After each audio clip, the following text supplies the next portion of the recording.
Imagine coming across this question in your JAMB. How are you going to go about it? Believe me, it's very easy. But what you just gotta do is to click on the plus sign to follow me. Make sure you share, like, and comment. And if you go to my bio, you will see the link that will take you straight to my YouTube channel where you can subscribe and click on the notification bell. So whenever I release my videos, you'll be notified.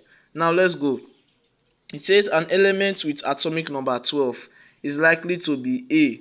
Electrovalent with a valency of 1, B. Electrovalent with a valency of 2, C. Covalent with a valency of 2, and D. Covalent with a valency of 4. Now, first of all, what do we mean by electrovalent? When we say electrovalent, it also means ionic. This is a type of bond where there is transfer of electrons, and metals they undergo that bond. Now, what is covalent? In this bond, there is what sharing of electrons, and non-metals undergo covalent bonding. Now we understand that A and B they are dealing with metals, while C and D they are dealing with non-metals. Now let's identify the element. It says an element with atomic number 12.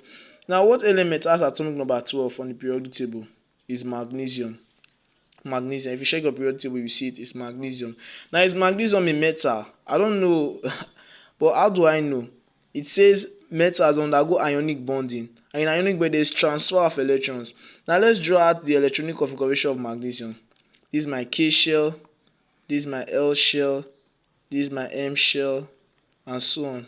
The KLM representing 1, 2, 3 respectively. If I have 2n square, which is the maximum number of electrons, I have 2. The K shell is what? 1 square. 1 times 1 is 1, which is 2. So the maximum number of electrons here are 2. I'm just showing you. Okay, now let's fill. The rest will be 8. Filling the electrons. Let's just fill them. I have 2 here. Now what did I do? I filled the electrons. K is 2. While LMN, you can put 8 and above. You can put 8 and be going.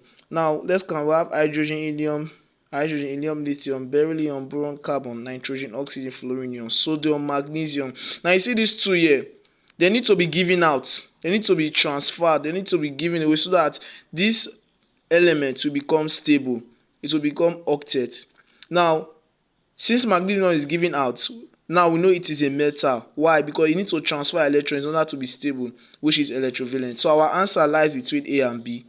Now, how do I know the valency? Now, what is given out is also the valency. Valency is the combining power of any element. If I have magnesium combining with chlorine, magnesium has the valency of 2, chlorine 1. If I tertiary valency, I have MgLCl2. You can see is the combining power of an element. So therefore, our answer is B. Why? Because it's electrovalent with a valency of 2.